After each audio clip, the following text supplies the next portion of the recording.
Hello बच्चों, कैसे हैं आप सब। तो बच्चों, सबसे पहले आज मैं जो आपका ये वीडियो बना रहा हूँ, ये वीडियो है CBSE class 12th chemistry board practicals.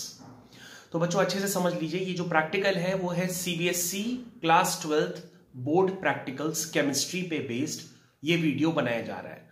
तो बच्चों सबसे पहले जब प्रैक्टिकल्स आपके स्टार्ट होने ही वाले हैं और प्रैक्टिकल का जब बारी आती है तो बच्चा सोचने लगता है कि सबसे पहले हमें करना क्या है प्रैक्टिकल्स के लिए, क्योंकि स्कूल्स तो अभी खुले नहीं है। तो प्रैक्टिकल की हमें प्रिपरेशन किस तरह से करनी है, कैसे हमें 30 मार्क्स मिलेंगे, चाहे वो केमिस्ट्री का प्रैक्टिकल हो चाहे वो आपका फिजिक्स का प्रैक्टिकल हो। तो बच्चों ये जो चर्चा है हम लोग सबसे पहले केमिस्ट्री के प्रैक्टिकल पे कर रहे हैं। तो बच्चों सबसे पहले आपको ये करना होगा कि आपको मार्केट में जाकर के एक लैब मैनुअल आपको परचेज करना होगा। तो लैब मैनुअल बच्चों मैं आपको स्क्रीन पे इंडिकेट करूंगा, तो उसको आप देखिएगा।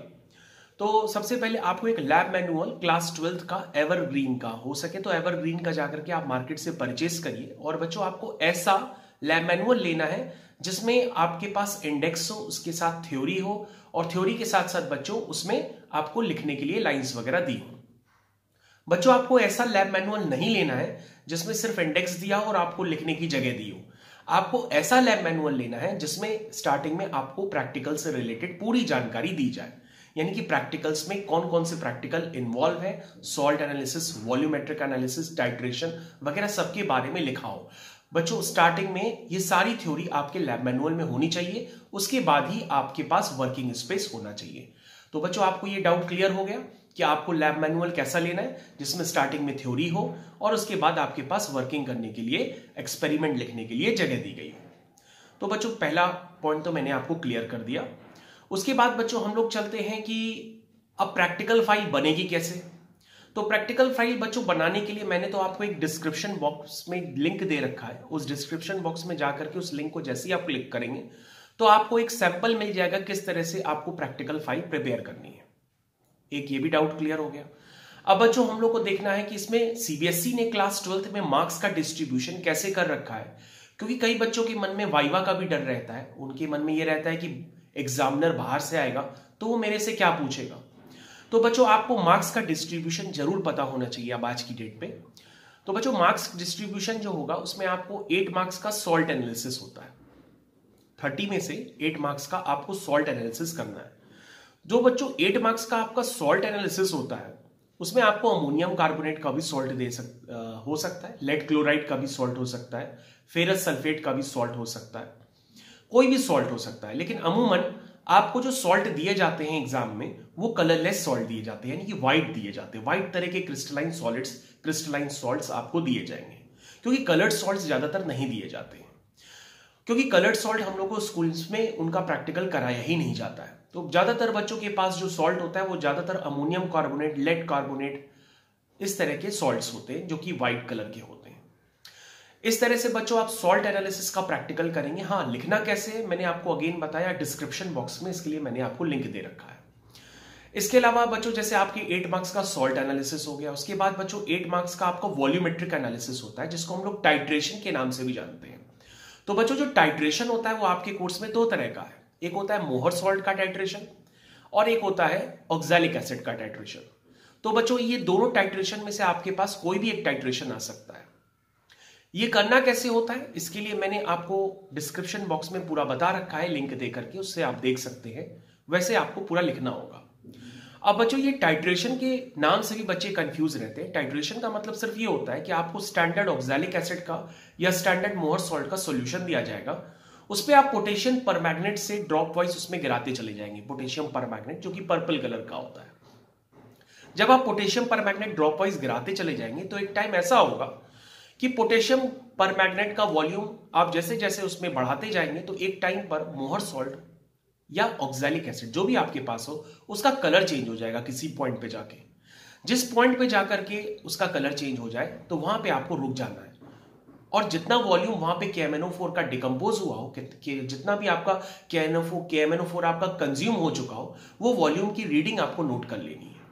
और बच्चों ऐसे एक्सपेरिमेंट आपको 5 बार रिपीट करना है, क्योंकि आपका जो रीडिंग है ताकि वो एक्यूरेट आ जाए, उसमें ज्यादा डेविएशन ना हो। इस तरह से हम ये एक्सपेरिमेंट 5 बार रिपीट भी कर सकते हैं या आप सिर्फ एक बार करके भी काम चला सकते हैं।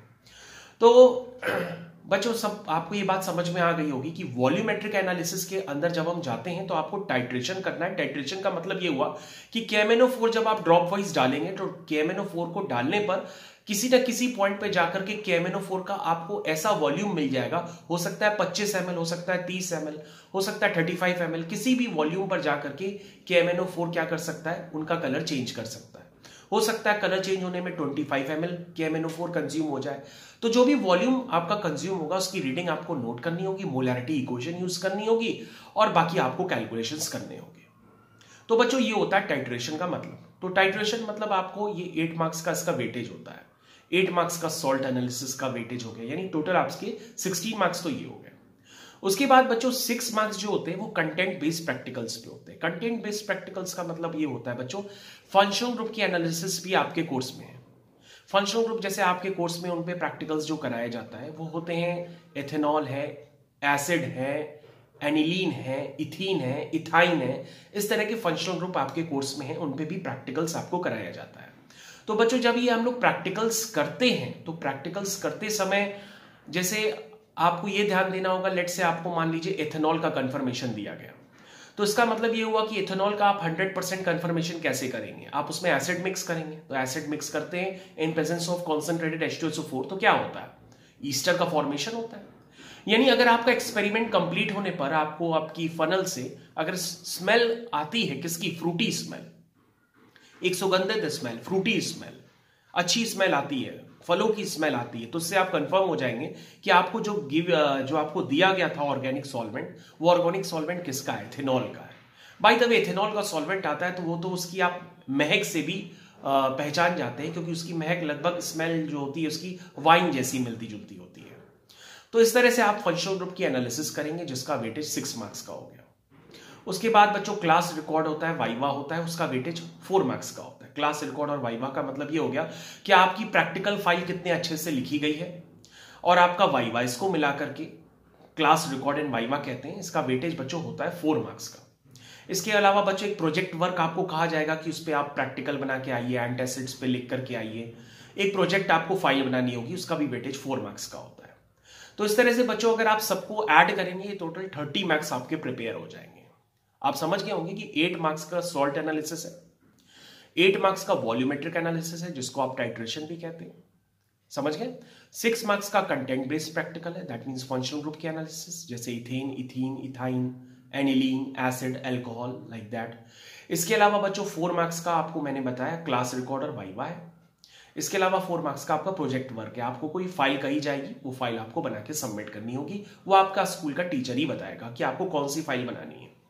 लेकिन बच्चों अब आप टाइम मत वेस्ट करिए, मैंने इसलिए आपको एक सैंपल यानी कि एक PDF फाइल शेयर कर दी है। उस PDF फाइल को ध्यान से देखिए और आपको जो भी स्कूल में प्रैक्टिकल्स कराए गए हैं या नहीं कराए गए हैं वो टीचर से अपने कंफर्म कर लीजिए। और इस तरह से जिस तरह से मैंने आपको प्रैक्टिकल्स लिख करके दिए हैं, एक बच्चे की फाइल मैंने आपको शेयर की है, इंडेक्स आपको 100% बनाना है, बिल्कुल वैसे आप देख करके अपनी प्रैक्टिकल फाइल प्रिपेयर करना स्टार्ट कर दीजिए। क्योंकि आप टाइम मना वेस्ट करिए, क्योंकि प्रैक्टिकल के नंबर आपको चाहिए होते हैं 30 मार्क्स, और 30 मार्क्स कोई कम मार्क्स नहीं होते हैं, इनका भी वेटेज होता है।